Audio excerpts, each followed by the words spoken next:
Thank you, Chair. Good morning to all of very distinguished participants of this sixth South Asia Economic Summit, which is very timely in terms of the theme. The theme of towards a stronger, dynamic, and inclusive South Asia is very timely indeed. And the session, this particular session on a closer South Asia, re-energizing regional economic integration and connectivity, I think is the key to getting there. I mean, the theme of the conference on building a stronger, dynamic, and inclusive South Asia would not be possible without a closer integration and connectivity. So this is, I think, very apt that we carry forward the messages that we had in the morning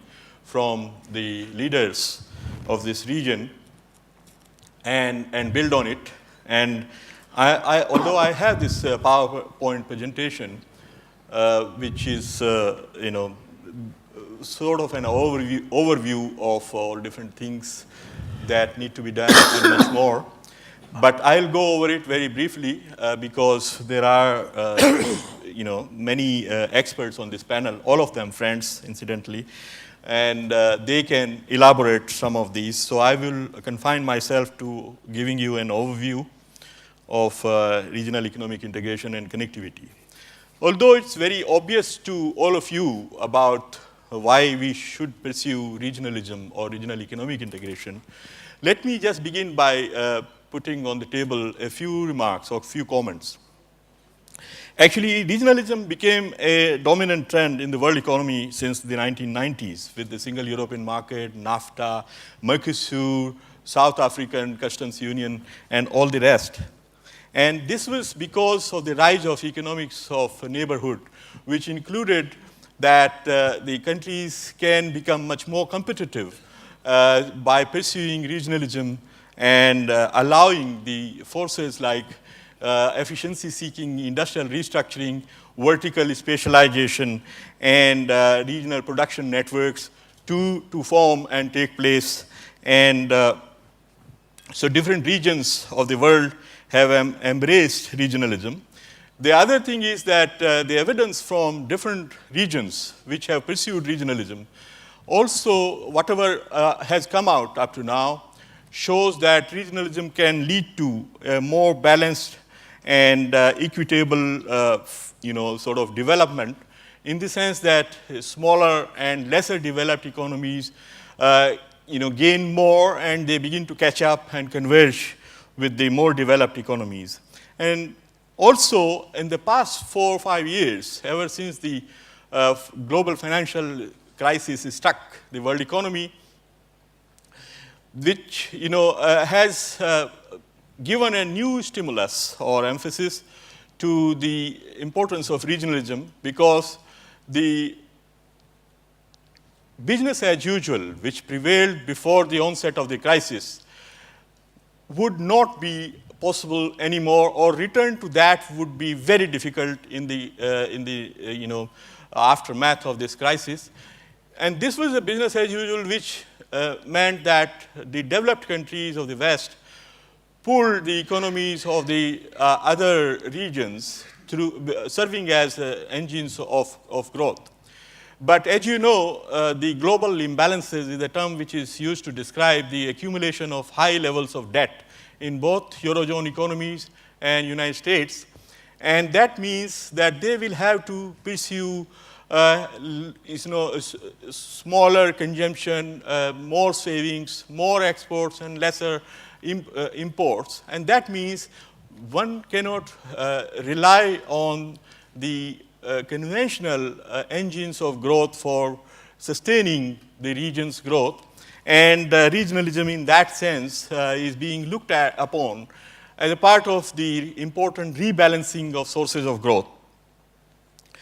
And as a late starter, of course, region has many underexploited opportunities. And I must also say that the projections for this region, South Asia region, given its very youthful population, or the youth bulge, and it was referred to in the inaugural session, has the potential to become an engine of growth of not only South Asia, but of the world at large.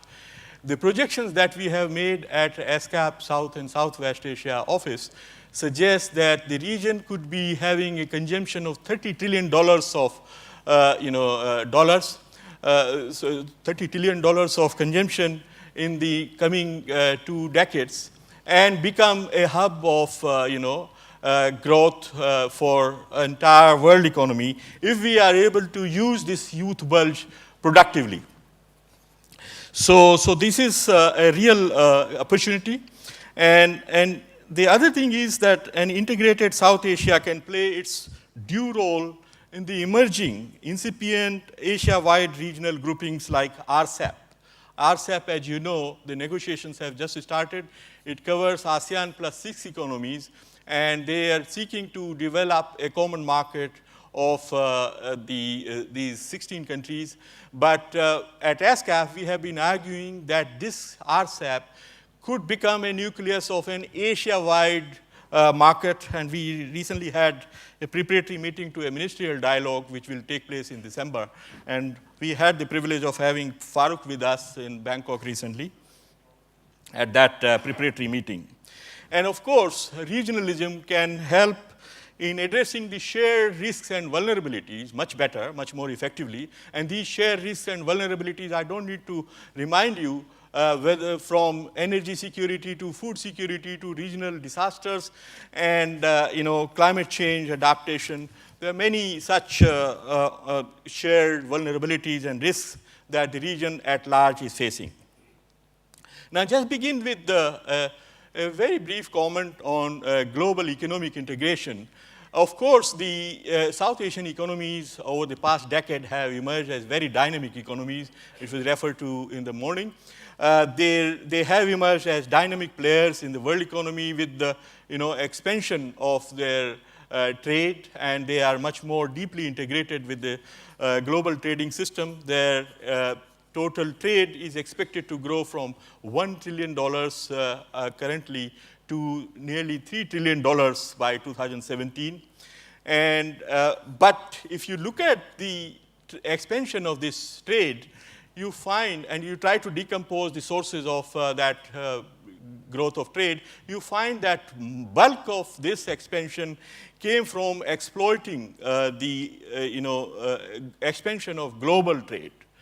And with the demand of world economy and the volume or magnitude of the global trade not growing so much in the future, the emphasis on regional economic integration in future would be very critical. And also, the regional cooperation for moving up the value chain. A lot of products that the region exports, different countries in the region export to the world economy or the global markets. The cooperation in those products, whether it is tea or garments or organics or any range of products, would be helpful in making or moving them up the value chain. They could also, by collaboration and cooperation, leverage the Indian dominance in BPO sector, business process outsourcing, to emerge as a hub for this emerging sector. And then coordination in global trade negotiations and seeking their concerns would, of course, always be very helpful. Now, coming to the unexploited potential of regional economic integration, this region is described very often as the least integrated region in the world because the bulk of the potential of intra-regional trade has remained to be exploited, is yet to be exploited.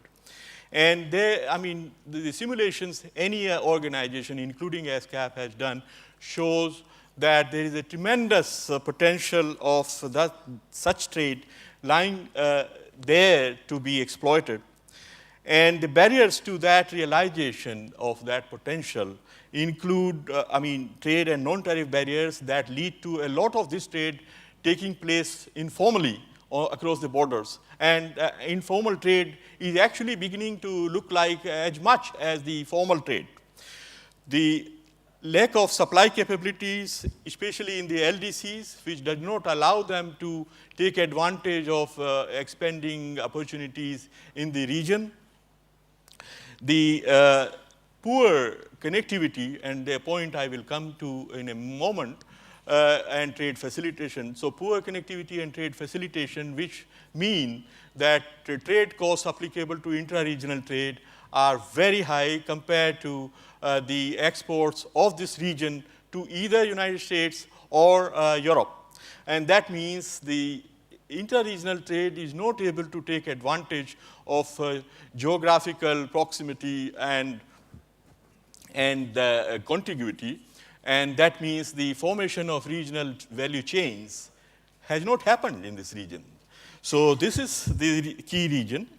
And this happens despite the fact that there are 3 overlapping frameworks for promoting regional economic cooperation and integration, including SAARC. We heard the Secretary General of SAARC this morning, but there are other groupings which you see in the graph. The ECO, the Economic Cooperation Organization, of which Pakistan and Afghanistan are members among the SAARC countries, and also BIMSTEC, which again combines a number of the SAARC countries into that framework. And then there are a number of bilateral free trade agreements. So a number of studies over time have been done which tend to show that there is a tremendous potential of regional economic integration. Lifting the barriers to trade in this region can produce valuable welfare gains for all countries, especially for the smaller and lesser developed economies. And a very good example of what regional economic integration can produce is given by India-Sri Lanka Free Trade Agreement, which has been operating or implemented for last more than 10 years. And what it has produced is for everybody to see.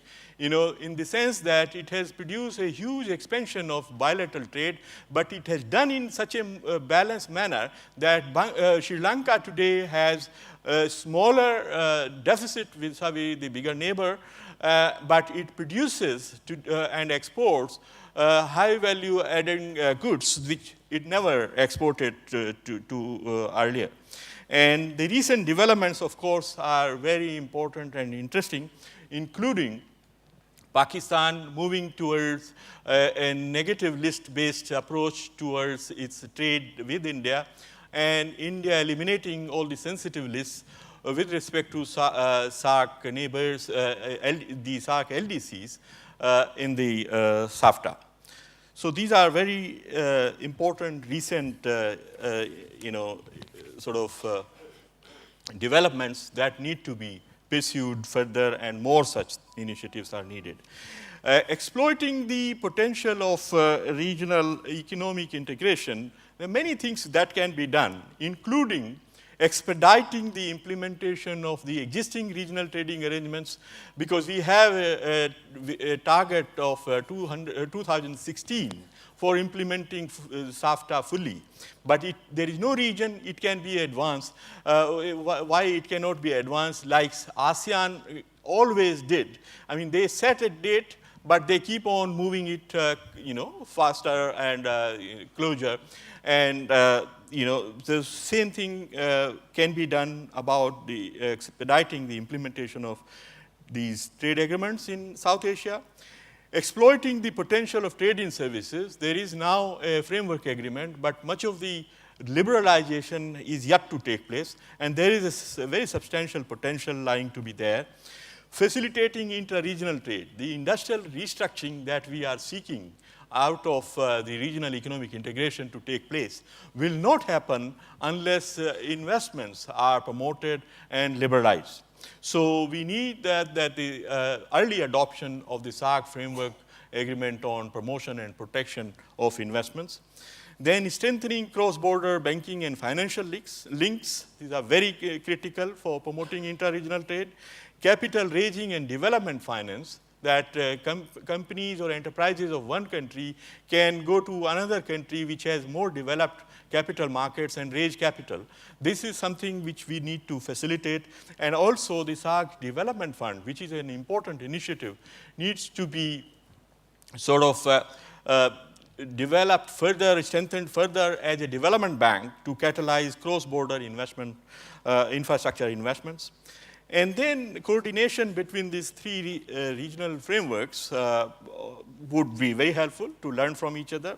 The long-term vision and target setting, that all different groupings that have been successful, including ASEAN, have done so by setting a target date for deeper integration and moving towards that in an incremental manner. I think the vision of South Asian Economic Community, which was referred to in the morning, is an important vision, but we need to set a firm date to implement that and then try to move towards that in an incremental manner. And finally, transport connectivity and trade facilitation are very critical for exploiting this potential. So let me spend a few minutes on the connectivity aspects, and I'm sure my colleague, Dr. Ramtullah, would develop it further. Well, today, if you look at South Asia, the transport links of South Asia, including air links and the sea links, you will find that South Asia is better connected with Europe than with itself. And that happens also because the land routes have remained poorly developed, in spite of the fact that in the past, it was an integrated region in terms of connectivity as well. So what we have been doing at SCAP is to make a case for integrated corridors, integrated transport corridors, because transport corridors work on the principle of network externalities, which, as you know, as you extend the corridor, the benefits accruing from that, multiply in an disproportionate manner. So longer and more connected the corridor is, more will be the benefits from that.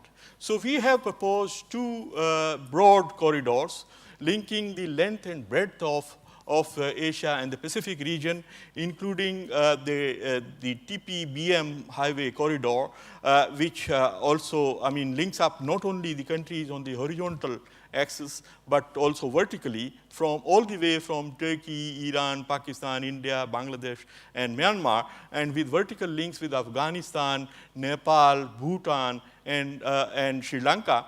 And that could make this region as an artery of east-west trade and make it a hub of economic activity. A similar transport corridor could be in terms of extending the Istanbul, Tehran, Islamabad container goods train, which is already running, and connecting it with the SAARC initiative of Kolkata, Nepal, Bangladesh container train through railway networks in India, and making it a connected corridor. So what we are proposing is that ECO and SAARC and BIMSTEC, rather than pursuing their own transport corridors, they work together and build a seamless connectivity all across the region. That would make this region as a hub of economic activity. This also would help in raising resources to finance these corridors, because with the growing volumes of third country trade passing through, the viability of some of these trade routes would become much more fundable, and then it would be easier to raise funds. But you would also need to complement this infrastructure by a regional transport transit agreement, which can facilitate the movements across the countries. Now, a few sectoral issues very quickly. The regional cooperation on food security and sustainable agriculture. Again, this region, South Asia, despite being a net food exporter, has become a hunger hotspot of the world, with every one in three food insecure people to be found in this region. every 1 in 2 undernourished or underweight children to be found in this region. So it is a very serious issue for the whole region, and it has been touched upon in the morning. What we need to do is to unleash a second green revolution of the type which was there earlier in the 70s, which made this region self-sufficient in food. We need to replicate that, and for that, regional cooperation could be extremely valuable. Also, strengthening the regional food bank, the SAES food bank, which the Secretary General described this morning, and also seed bank. These are very important initiatives and need to be implemented and strengthened. And then regional cooperation in sharing weather forecasts, addressing the cross-border movement of pests and veterinary diseases are areas where there could be fruitful regional cooperation. Then in the energy security, similarly, a lot of potential exists. The region as such is having a lot of energy insecurity because of exponentially growing demand and high import dependence for fossil fuels. But there are complementarities in this region in terms of demand-supply mismatches, which can be harnessed through building integrated energy markets through regional gas grids, power grids, and oil pipelines. And so some developments have started to take place. Of course, Bhutan is a role model in exploiting the hydroelectric resources. Nepal is moving into that direction. And then there are many connections, interconnections between the countries of the region to exploit these demand-supply mismatches, but much more can be done. And eventually, as a part of the Asian Energy Highway that the member states of ASCAP have begun to promote. And finally, in the area of disaster risk reduction, especially after the Asian tsunami, most countries of the region recognize the increasingly regional character of natural disasters, whether these are floods or earthquakes or droughts. They're shared vulnerabilities, and within the frameworks of ECO, SAARC, and BIMSTEC, they have taken a number of important initiatives. Now, I think time has come that they begin to coordinate between themselves. And also, there is an important initiative. ASCAP has helped to set up a regional early warning system called RIMES, which has been already up and running and has been supported by a number of regional governments, including Bangladesh and India. And so the regional cooperation has certainly been recognized very importantly, very critical for addressing the vulnerability to these disasters. And so this is an area of cooperation. So, and finally, about the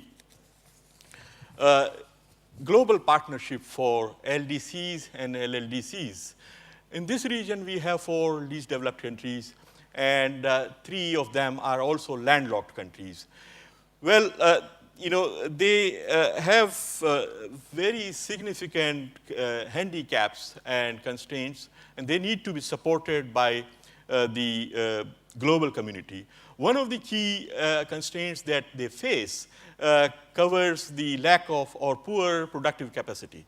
At ASCAP, we developed an index of productive capacity, which shows, which finds that the 4 LDCs of this region have not been keeping up with the rest of the world in terms of their own productive capacity, and some have actually, lost their space over time. And so they need to be supported by the global community and the regional partners, the other countries in this region, in building up their productive capacity so that they can take advantage of regional economic integration and whatever opportunities the globalization offers to them. Some very important initiatives are there, but in the interest of time, I will not elaborate on them. And finally, just conclude with these few remarks, which, just to recapitulate. Regionalism assumes a new criticality in the changed external context. It is time to move towards the vision of integrated South Asian economic community or economic space, connected with itself and with the rest of the region. We need to expedite the implementation of regional trading arrangements and further deepen them. The importance of services liberalization and investment promotion is to be recognized and pursued. And we need to recognize the criticality and potential of regional transport and energy connectivity. Closing the infrastructure gaps and upgrading the others is very important for ensuring that connectivity. Regional transit agreements are needed to enable cross-border movements. And finally, all that would be very important for allowing South Asia to play its due role in incipient broader regionalism in Asia and make the 21st century the Asian century. Thank you very much.